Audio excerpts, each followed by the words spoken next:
Mis queridos amigos y hermanos, sean todos bienvenidos en el nombre de nuestro Señor Jesucristo a una nueva edición de su comentario al texto bíblico sobre el cual la lección de la escuela sabática está basada.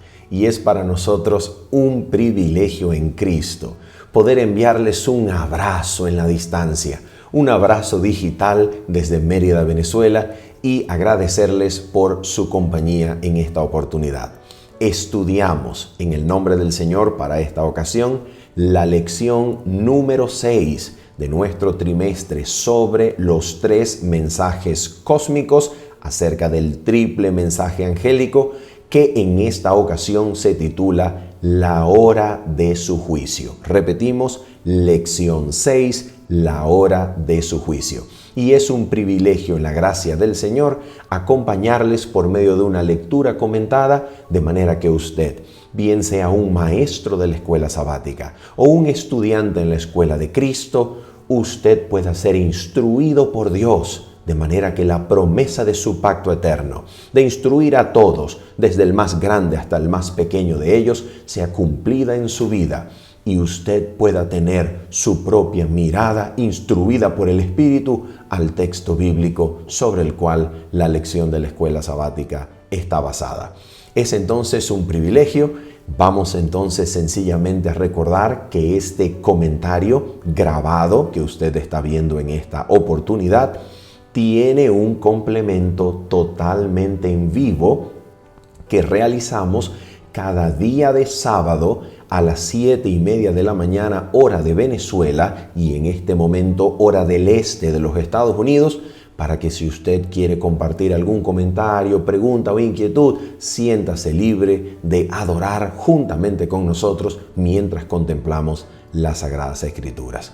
Vamos entonces a orar y de inmediato nos dedicamos a comentar la lección número 6, la hora de su juicio. Oramos juntos. Nuestro Padre bendito y santo, en el nombre precioso de nuestro Señor Jesucristo, venimos delante de ti, Padre, pidiéndote que pongas a un lado nuestro orgullo, nuestra vanidad, nuestro deseo, Señor, de exaltación propia, pecaminoso, y sencillamente nos permitas contemplar a Cristo y ser instruidos por tu Espíritu, Señor. Eleva nuestras débiles miradas y a pesar de nuestra debilidad, ponla en Cristo fijamente, para que Cristo, Señor, al contemplarle, nos transforme de gloria en gloria por su Santo Espíritu. Perdona, Señor, nuestras faltas y pecados. Y pedimos, Padre, que si hay alguien mirando este video, Señor, con propósitos distintos de ser edificado en tu gracia, por favor, Señor, penetra su conciencia con la luz de tu mensaje eterno y haz que pueda ser convertido de corazón, Señor. En el nombre precioso y santo de Cristo Jesús lo pedimos. Amén y amén. Muy bien, mis amigos, este comentario estará basado no tanto en aportar o añadir información adicional a la cronología de la profecía de las 2300 tardes y mañana, ya que esto lo hace muy, pero muy bien la lección actual. Y nosotros sencillamente vamos a concentrarnos no tanto en los aspectos cronológicos de tiempo profético y de su cumplimiento, sino más bien vamos a enfocarnos en añadir algunas notas de carácter teológico.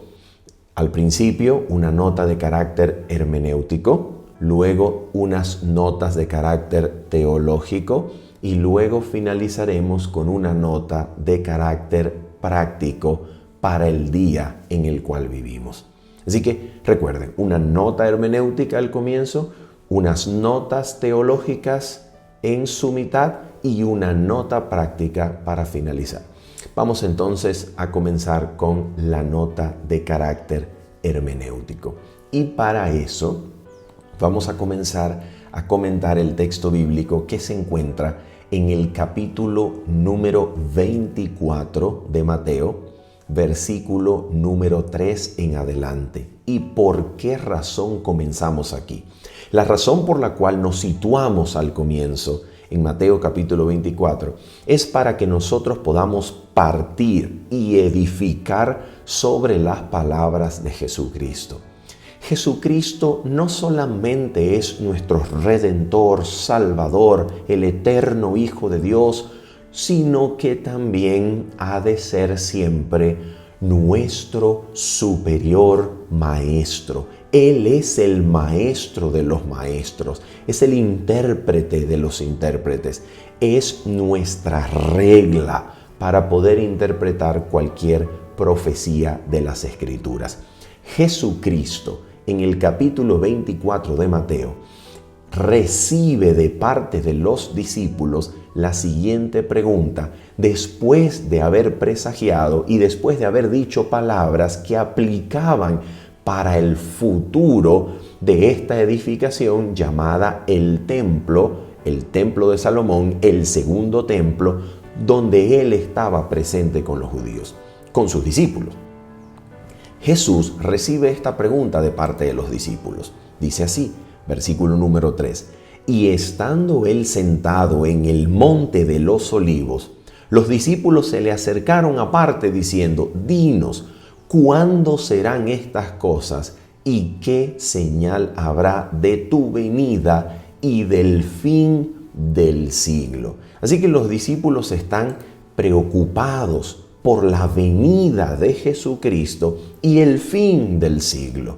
En otras palabras, los discípulos están preguntando a Jesús acerca de las cosas que acontecerán en el tiempo del fin, en el tiempo de la retribución y visitación, en el tiempo en el cual, después de haber retenido arriba en gloria, Dios envíe del cielo a Cristo para restaurar todas las cosas. Así lo comprendieron los discípulos. Ahora mira por favor lo que constituye parte de esta respuesta que Cristo da a los discípulos. Cristo comienza a responder en el versículo número 4 acerca de los eventos, las señales, las cosas que acontecerán en el contexto del tiempo del fin, de su venida, de su visitación a la tierra. Y como parte de esta respuesta, en el versículo número 14 en adelante, Cristo dice lo siguiente. Vamos allá.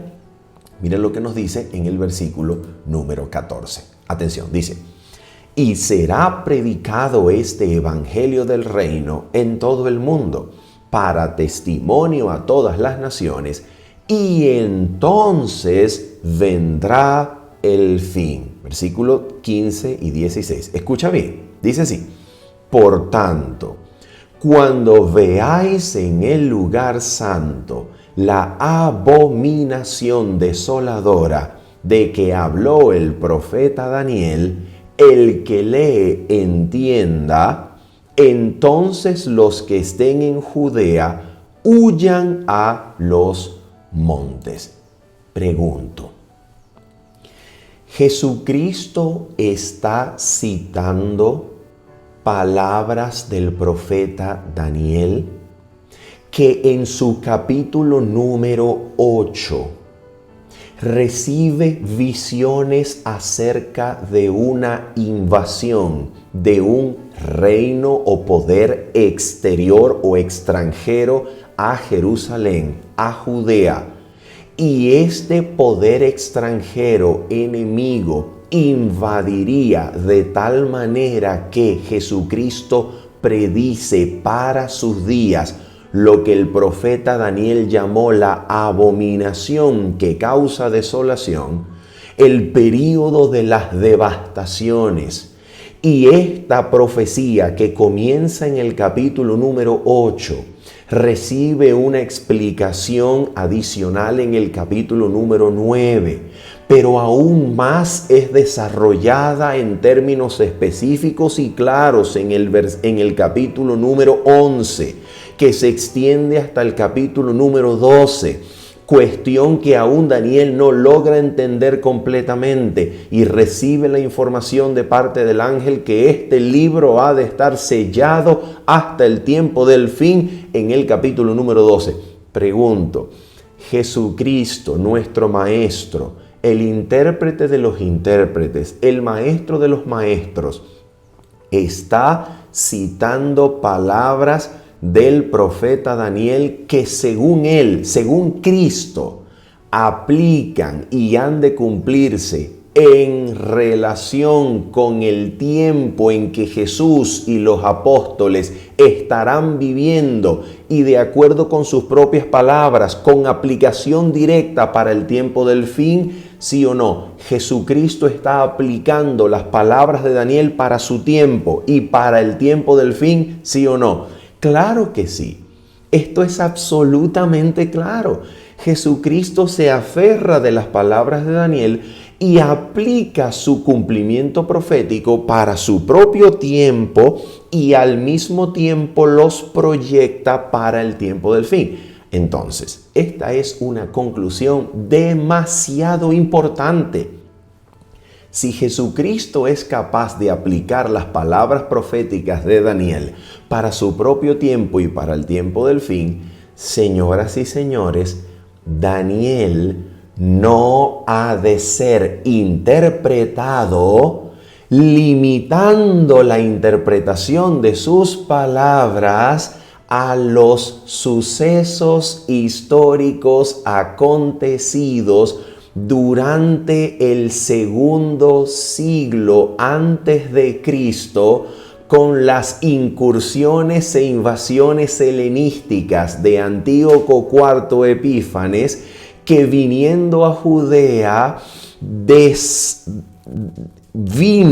invadió y trajo una terrible ofensa contra el santuario, contra el templo, que hizo que los judíos respondieran con la rebelión macabea, purificando el templo alrededor de la segunda mitad del siglo II antes de Cristo.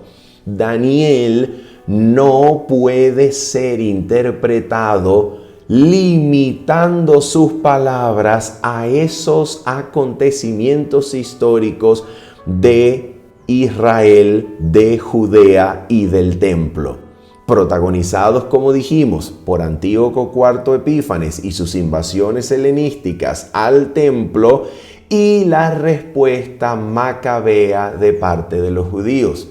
¿Por qué razón Daniel no puede ser interpretado en relación con esos eventos históricos?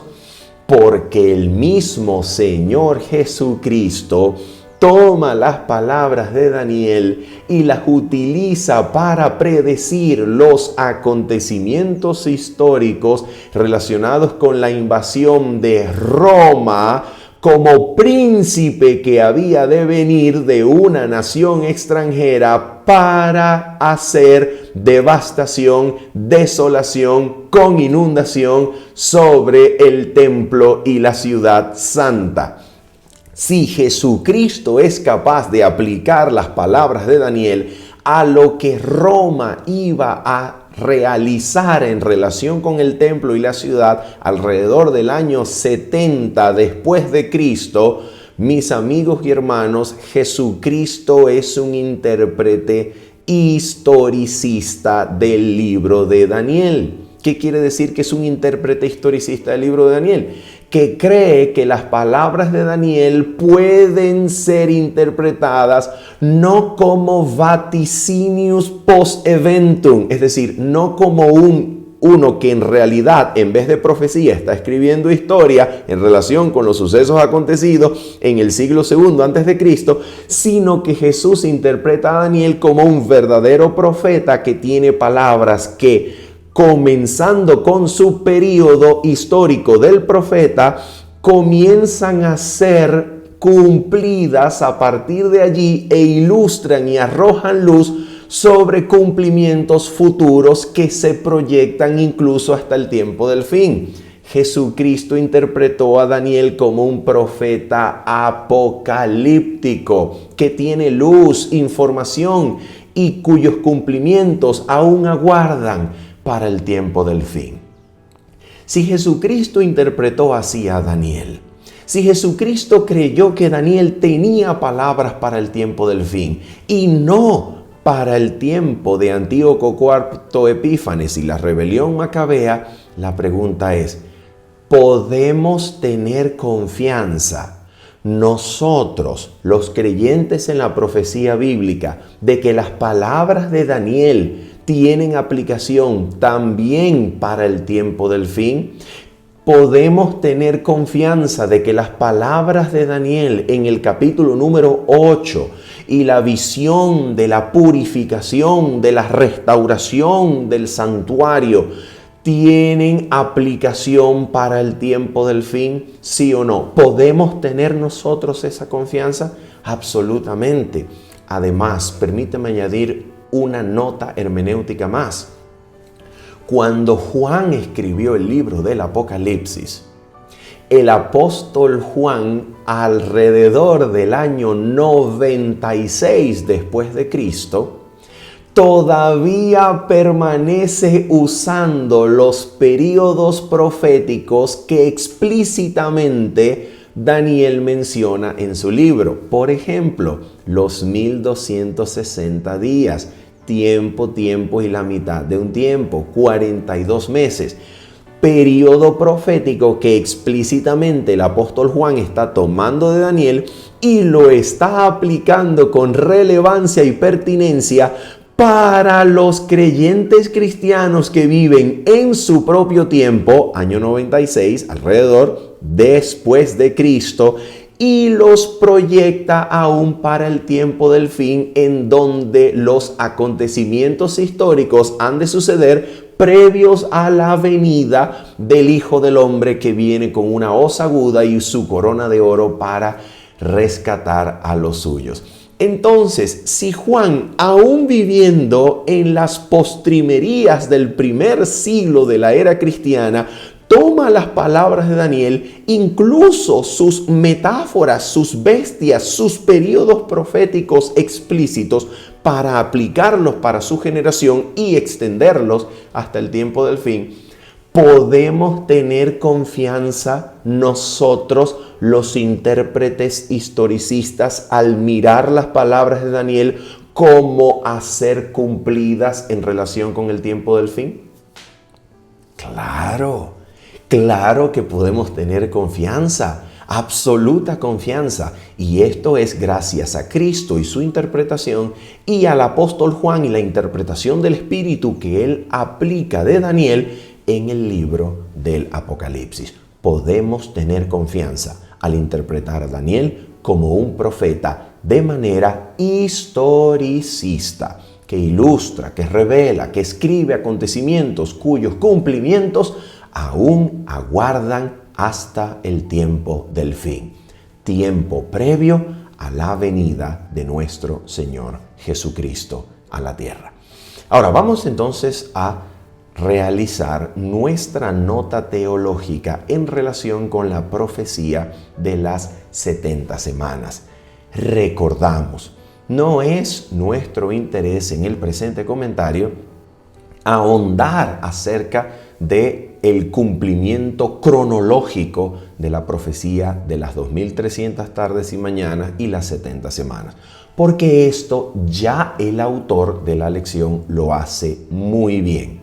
Así que si usted desea ser ilustrado por los periodos proféticos y su cumplimiento cronológico, vaya a la lección porque el autor lo hace maravillosamente. Nosotros, sin embargo, vamos a hacer una nota teológica en esta oportunidad sobre la profecía y el cumplimiento de la profecía de las 70 semanas. Para eso vamos a trasladarnos brevemente a Daniel capítulo número 9 y vamos a comenzar a leer en el versículo número 22. Daniel capítulo 9, versículo número 22. Dice así la palabra del Señor. Y me hizo entender el ángel le hizo entender a Daniel, y me hizo entender, y habló conmigo diciendo: Daniel, ahora he salido para darte sabiduría y entendimiento. Al principio de tus ruegos, recuerden, Daniel 9 es una oración, en su mayor parte, al principio de tus ruegos fue dada la orden y yo he venido para enseñártela, porque tú eres muy amado. Entiende pues la orden y entiende la visión. Ahora mira, así comienza la revelación del ángel para el profeta Daniel acerca de las 70 semanas, que son 490 años que profetizaban la venida del Mesías, del ungido, para confirmar el pacto con muchos. ¿Ok? Dice 70 semanas están determinadas sobre tu pueblo y sobre tu santa ciudad. Atención con el cumplimiento de esta profecía. Esto es lo que nos interesa. Mira lo que nos interesa aquí como cumplimiento de la profecía anunciada aquí en Daniel 9:24. Escucha esto, dice así. Mira lo que iba a suceder.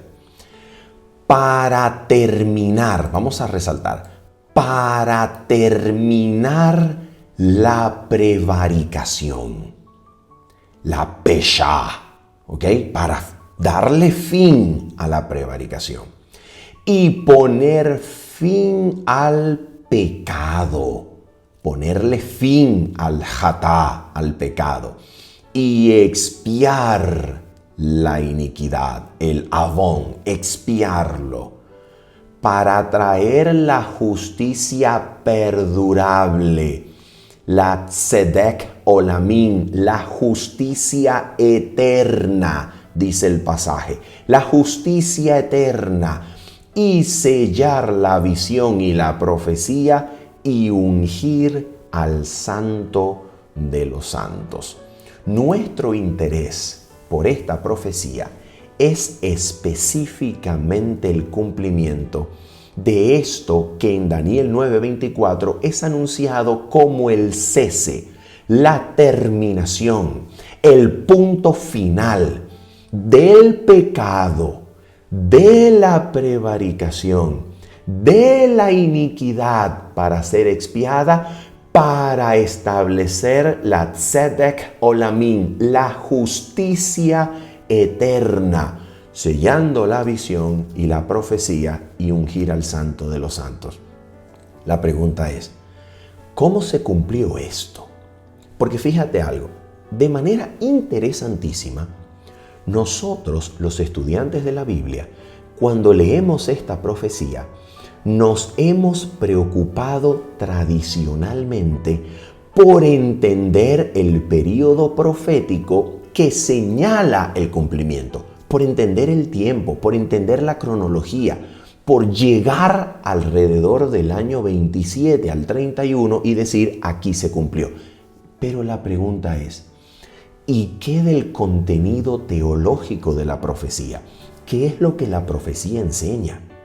La profecía está enseñando que un ungido del Señor le daría fin a la prevaricación, al pecado, expiaría la iniquidad y establecería la justicia eterna. ¿Cómo se cumplió esto? ¿De qué se trata lo que el profeta Daniel está anunciando aquí? Vamos entonces, atención, si nosotros miramos Daniel 9:27, nosotros vamos a tener de dónde tomarnos y de dónde aferrarnos para interpretar esta profecía. Mira lo que dice Daniel 9:27. Dice lo siguiente, vamos allá, Daniel 9:27. Hablando exactamente del cumplimiento de esta profecía, Daniel 9 dice lo siguiente. Escucha esto. y por otra semana confirmará el pacto con muchos. Si te vas a Daniel capítulo número 11, este pacto que aparece en Daniel capítulo número 9 es renombrado en Daniel 11 como el pacto santo. Escucha esto. ¿De qué está hablando entonces Daniel 9? Que tiene en el contexto el pacto con muchos, el pacto santo, según Daniel 11, y se nos dice que en el cumplimiento y confirmación de este pacto, un ungido, un Mesías, le daría fin al pecado, la prevaricación, expiaría la iniquidad y establecería la justicia eterna. ¿De qué está hablando Daniel? Mis queridos amigos y hermanos, vamos a apoyarnos en esta oportunidad en el texto que vamos a encontrar en el capítulo número 1 de Lucas. ¿Por qué razón? Porque aquí un profeta llamado Zacarías, inspirado por el Espíritu de Dios, lleno del Espíritu de Dios, interpreta la profecía en cumplimiento del pacto santo, el pacto que Dios le había dado y prometido a Abraham, que va a recibir cumplimiento en los días de Cristo, siendo confirmado. Y Zacarías, en Lucas capítulo 1, lleno del Espíritu Santo, nos va a interpretar en qué sentido el pecado recibió fin, fue expiada la iniquidad y se le puso terminación a la prevaricación. ¿En qué sentido? ¿Cómo se cumple esto en relación con Cristo, el ungido de Dios? Vamos a leer Lucas capítulo número 1 y vamos a comenzar leyendo desde el versículo 67. Dice así: y Zacarías, su padre, el padre de Juan el Bautista, dice, y Zacarías, su padre, fue lleno del Espíritu Santo y profetizó diciendo, escucha la profecía de Zacarías, porque es una interpretación del cumplimiento del pacto santo, el mismo pacto santo del cual habla Daniel 11, Daniel 9, lo mismo que tenemos en la profecía de las 70 semanas, anunciado para ser cumplido en el ungido. Mira lo que dice, atención, dice así: Zacarías profetizó diciendo, lleno del Espíritu Santo, estas palabras: bendito el Señor Dios de Israel, que ha visitado y redimido a su pueblo. Nota eso. Y nos levantó un poderoso Salvador en la casa de David, su siervo, como habló por boca de sus santos profetas que fueron desde el principio. Ahora escucha. Salvación de nuestros enemigos y de la mano de todos los que nos aborrecieron, para hacer misericordia con nuestros padres y acordarse de su santo pacto. Escucha, mismo pacto santo que habla Daniel 11 y del cual Daniel 9:27 es una referencia clara. Escucha esto. Y acordarse de su santo pacto. ¿Cuál pacto? Escucha, versículo 73. Del juramento que hizo a Abraham nuestro padre. Ahora mira en qué consistió. Mira el cumplimiento. Que nos había de conceder. Versículo 74. Que librados de nuestros enemigos, sin temor les serviríamos en santidad y en justicia delante de Él todos nuestros días. Y aquí entonces nosotros debemos hacernos una importantísima pregunta. Zacarías, lleno del Espíritu Santo, interpretando el cumplimiento del pacto santo, mismo pacto que Dios le dio a Abraham, mismo pacto de Daniel 9:27, mismo pacto de Daniel capítulo 11, interpretando Zacarías, lleno del Espíritu Santo, ese pacto y su cumplimiento en Cristo, dice Zacarías que Dios nos concedió que librados de nuestros enemigos, sin temor le sirviéramos a Dios en santidad y en justicia todos los días delante de Él. Mis amigos, si Dios, librándonos de nuestros enemigos, nos ha dado la posibilidad de servirle todos los días delante de Él, sin temor, en justicia y santidad, entonces de esto es lo que Daniel hablaba cuando escribió la frase Tzedek Olamim, justicia eterna, justicia perdurable, en Daniel 9:24. ¿Qué cosa es esto entonces? Porque aquí se nos dice en Lucas capítulo número 1, Zacarías, lleno del Espíritu Santo, que librados de nuestros enemigos, Dios nos concedió la oportunidad de servirle sin temor, en santidad y en justicia todos los días delante de Él. ¿Qué cosa es eso? ¿De qué enemigos nos libró? Porque en el momento en el que Jesús fue crucificado, quienes levantaron esa cruz en el Gólgota fue el Imperio Romano. Entonces, el cumplimiento de la profecía que Zacarías interpreta hablando de la liberación de nuestros enemigos no puede ser liberación de Roma o de algún enemigo visible, de algún enemigo bélico, de algún enemigo como poder extranjero que se encontraba en la provincia de Judea. No puede ser un enemigo al estilo del Imperio Romano, al estilo de algún otro imperio. No puede ser ese cumplimiento. ¿Por qué razón? Porque la cruz es levantada como instrumento de tortura romano. Quiere decir que Roma estaba viva, vigente, poderosa y haciendo su voluntad, levantándose contra Cristo el ungido. Entonces, Cristo no libró con su venida al pueblo de Roma. Entonces, ¿cuáles eran los enemigos de los cuales Dios nos concedía librarnos para que sin temor, en santidad y en justicia le sirviéramos todos los días? ¿Cuál es ese enemigo?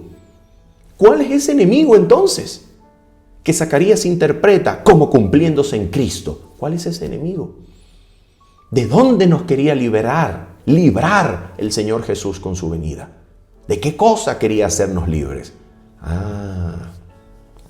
Vamos entonces a mirar lo que nos dice el mismo Señor Jesucristo en Juan capítulo número 8. Vamos allá. Juan capítulo número 8, versículo 32. Hablándole a algunos judíos que habían creído en Él, Jesús dice lo siguiente: y conoceréis la verdad, y la verdad os hará libres. Les respondieron: linaje de Abraham somos y jamás hemos sido esclavos de nadie. ¿Cómo dices tú seréis libres? Oh, qué mentira histórica se atrevieron los que habían creído en Él a decir aquí. ¡Qué mentira histórica! Jamás hemos sido esclavos de nadie. ¿Cómo que no? Si la nación comenzó saliéndolos o sacándolos de la esclavitud de Egipto, luego va en cautividad a Babilonia, pasa el dominio a Medo-Persia, luego pasa a Grecia, luego desde el año 63 Judea es invadida por Roma. ¿Cómo es que nunca habían sido esclavos de nadie? Esto es una mentira histórica. Y ahora mira lo que Jesús dice en relación con lo que Él quería librarlos. ¿De qué quería librarlos Jesús? Mira de qué. Versículo número 34, Jesús les respondió: de cierto os digo, que todo aquel que hace pecado, esclavo es del pecado. ¿Y de qué está hablando Jesús? ¿De qué cosa está hablando Jesús? ¿De qué pacto, de qué promesa está hablando Jesús que se va a cumplir allí? Versículo 35 y 36. Y el esclavo no queda en la casa para siempre, el Hijo sí queda para siempre. Así que si el Hijo os libertare, seréis verdaderamente libres. ¿De qué está hablando Jesús? ¿Cuál es el hijo que no quedó en la casa para siempre? Pero hay otro hijo que sí queda en la casa para siempre. ¿De qué está hablando Jesús? Está hablando de los dos hijos de Abraham. Ismael no permaneció en casa para siempre porque Sara, pidiéndole a Abraham que lo desterrara junto con su madre, recibió de parte del cielo, Abraham recibió la respuesta de que escuchase la voz de Sara, y el hijo de la carne, el hijo de la sierva, el hijo de la esclava fue desterrado de la casa de Abraham juntamente con su madre. Pero el hijo Isaac, el hijo de la promesa, quedó en casa para siempre. Así que Jesús está hablando acerca del pacto, de la promesa de Dios a Abraham. Y hablando acerca de este pacto, que es el pacto eterno concertado entre el Padre de Gloria y Cristo su Hijo, que históricamente se manifiesta a los hombres como Abraham y desde Abraham como una promesa del cielo en la cual Dios se compromete a rescatar, a liberar, a librar de la esclavitud. Génesis capítulo número 15, librando de naciones con juicio. Este cumplimiento del pacto eterno se da en Cristo cuando Cristo en la cruz pone fin al pecado para terminar con la prevaricación y expiar la iniquidad, de manera que en la cruz, por medio del derramamiento de su sangre, Cristo puede librarnos del pecado, limpiando nuestras conciencias de obras muertas, para que por su sangre y su limpieza y purificación sirvamos al Dios vivo. Según Zacarías, en santidad y en justicia todos los días delante de Él.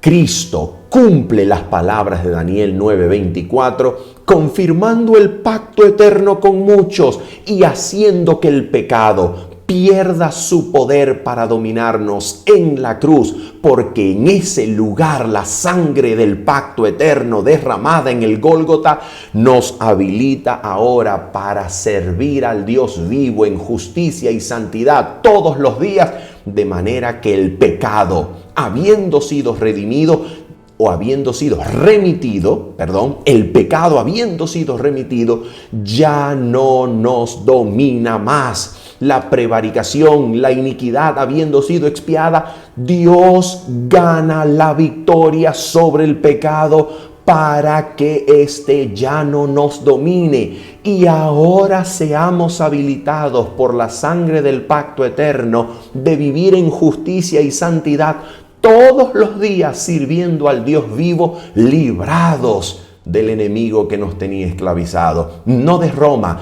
librados del pecado que nos esclavizaba, porque todo aquel que hace pecado esclavo es del pecado. Por tanto, en su venida, en su muerte y en su resurrección, Cristo hizo posible que el pecado, la prevaricación, la iniquidad llegase a su fin. ¿Cómo? Habilitando por medio de su sangre a su pueblo que cree en Él para vivir en santidad y en justicia todos los días y ya no más en la esclavitud del pecado. Cristo y la cruz significa entonces mucho más que un cese legal en el santuario o en el plan eterno de Dios de los sacrificios y ofrendas que se ofrecían en el tabernáculo terrenal. La cruz de Cristo no significa solamente el cese de esos sacrificios que como sombra ilustraban el plan de la redención. La cruz de Cristo significa que Dios derramó su sangre para habilitar al pueblo creyente para vivir en libertad del pecado, de la prevaricación y de la iniquidad, para servir a Dios todos los días en justicia y santidad delante de Él. Es exactamente lo que Hebreos 9 y Hebreos 13 nos enseñan. La sangre del pacto eterno nos habilita para que Cristo, viviendo su vida poderosa en nosotros, haga delante del Padre lo que es agradable delante de Él, haciendo Él en nosotros la obra perfecta para habilitarnos para cumplir su voluntad todos los días de nuestra vida. Esa es la justicia eterna, la justicia perdurable. Y Cristo lo hizo posible mediante su muerte en la cruz. De eso se trata. Eso es lo que nos está enseñando el Nuevo Testamento en relación con la profecía de las 70 semanas. Ahora, vamos a mirar una nota teológica adicional en relación con expiar la iniquidad. Y yo quiero decirles algo muy, pero muy extraordinario, maravilloso.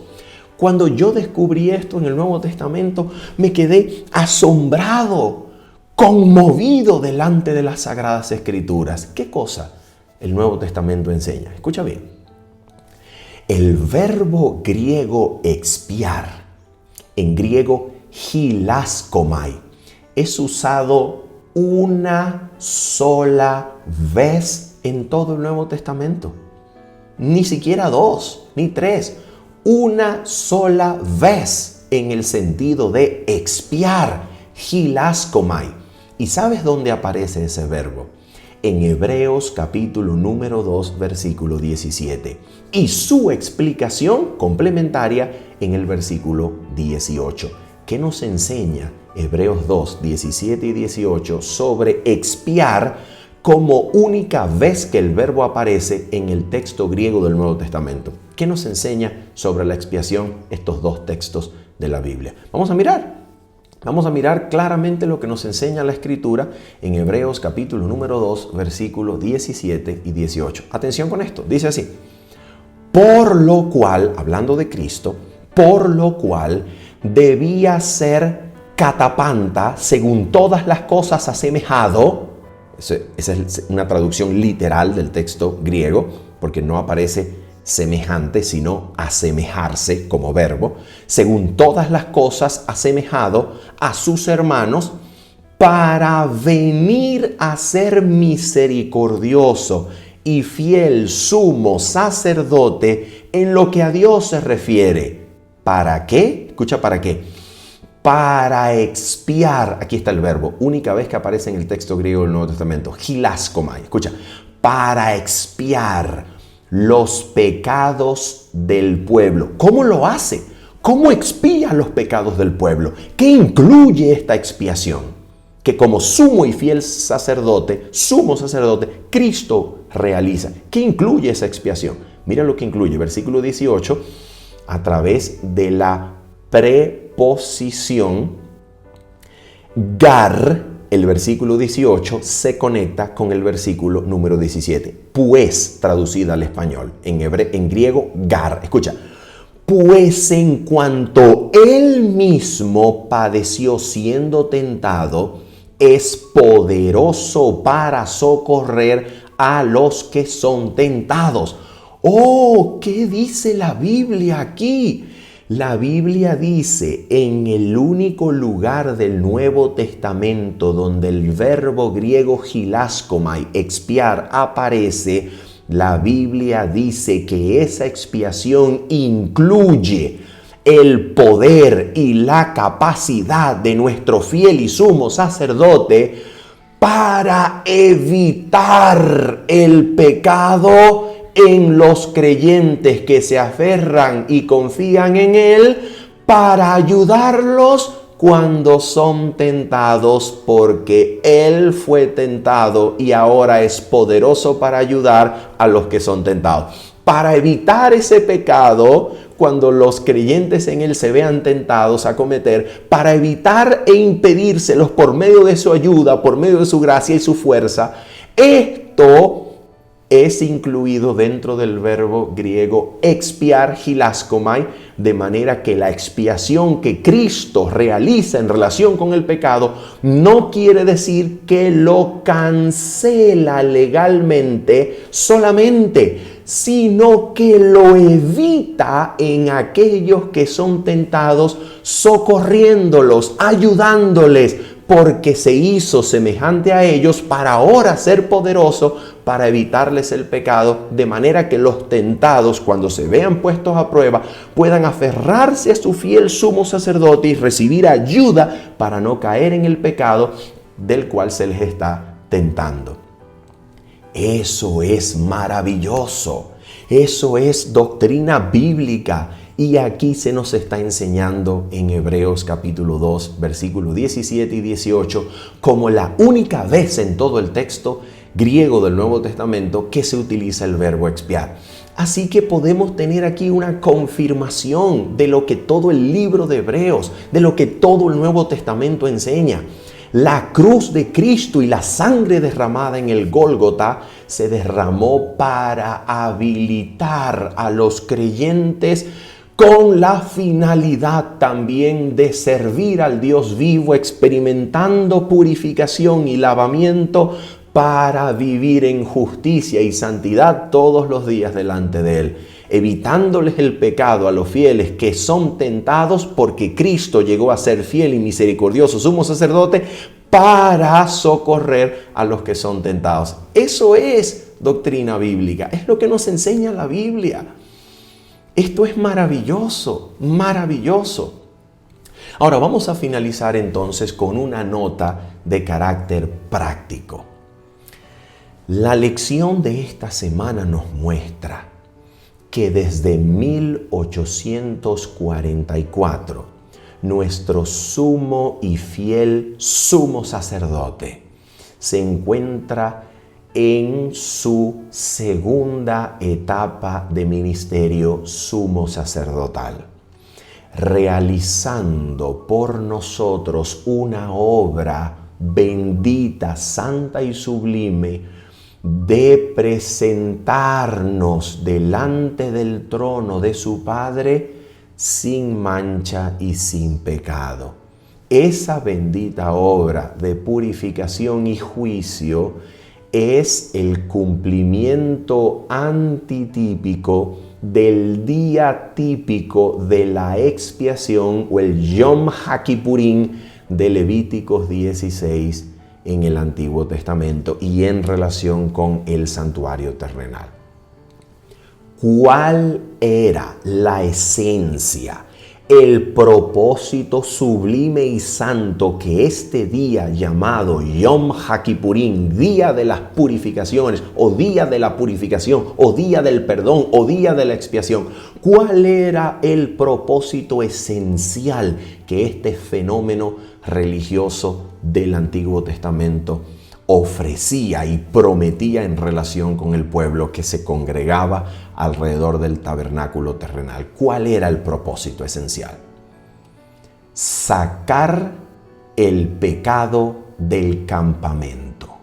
Ese era el propósito. Sacar el pecado del campamento. Pecado que era trasladado en un vehículo animal, en un macho cabrío, que no era muerto, sino que recibía las manos del sumo sacerdote y de manera ritual llevaba el pecado transferido a él fuera del campamento, en donde se cree que después de kilómetros de caminata era despeñado. Esto es una tradición, esto no aparece en la Biblia, pero se cree así. La pregunta es, si el propósito esencial de este ritual típico que ahora nosotros experimentamos su cumplimiento profético antitípico, el día de la expiación que Cristo realiza como sumo sacerdote delante del trono de Dios, si nosotros estamos viviendo en este día antitípico, la pregunta es, ¿cuál sería el propósito entonces para nuestros días en relación con nosotros como pueblo, en relación con el plan eterno del Padre Celestial? ¿Cuál sería el propósito esencial de este día cumplimiento antitípico del día de la expiación? ¿Cuál sería el propósito? El mismo. Sacar el pecado del campamento, sacar el pecado del pueblo. ¿Y qué cosa es sacar el pecado del pueblo? Mis amigos, el pecado no es una entidad personificada que vive por allí merodeando alrededor de nosotros. El pecado es la transgresión de la ley que existe cuando usted y yo lo cometemos delante del Señor Rey de Gloria. Para sacar el pecado del campamento, entonces hace falta que el fiel y sumo sacerdote Jesucristo lo evite en su pueblo. ¿Y cómo Cristo puede evitar el pecado en su pueblo? La sangre del pacto eterno nos hace aptos y capaces para toda buena obra, haciendo Él en nosotros su voluntad. No nosotros esforzándonos con disciplina propia y determinación propia y con fuerza propia para obedecer la ley. No. Cristo viviendo su vida poderosa y perfecta en nosotros, con su propia fe en nosotros, nos perfecciona por su vida poderosa, por su poder y fuerza, de manera que nosotros somos habilitados por su vida en nosotros para hacer la voluntad del Padre y ser agradables delante de Él todos los días de nuestra vida. Eso es lo que el pacto eterno promete como la dádiva, el don de la bendita promesa de que Dios haría a su pueblo obediente, grabando la ley en sus mentes y corazones y haciendo Él que nosotros andemos en sus preceptos y mandamientos. Cuando le creemos y nos aferramos a esa promesa, Cristo poderosamente evita el pecado en su pueblo y puede entonces así sacar el pecado del campamento, mientras lo borra y lo saca de los registros celestiales delante de su Padre en el lugar santísimo del santuario celestial. ¿Cuál es entonces la aplicación práctica? Mis amigos y hermanos, si este día se está llevando a cabo en el lugar santísimo del santuario celestial, entonces nosotros, de manera especial, en los tiempos en los que vivimos, necesitamos aferrarnos con total y absoluta dependencia a las promesas de Cristo para que Él haga realidad esta promesa de sacar el pecado de nosotros y echarlo fuera. De manera que en santidad y en justicia le sirvamos todos los días de nuestra vida por la sangre del pacto eterno, siendo capaces y habilitados para hacer su voluntad. De esto se trata. Siempre se ha tratado de esto. El Nuevo Testamento es testimonio contundente de esto. Y hoy sigue tratándose de esto. Habiendo dicho esto, mi querido amigo y hermano, y esperando que usted haya sido iluminado por el Espíritu de Dios, edificado en la gracia de Cristo, y que usted pueda crecer más y más en esta bendita promesa, se despide de ustedes su servidor en Cristo, Manuel Ospino, diciéndoles, nos vemos el día sábado, 7:30 de la mañana, hora de Venezuela y costa este de los Estados Unidos. Bendiciones. Chao, chao.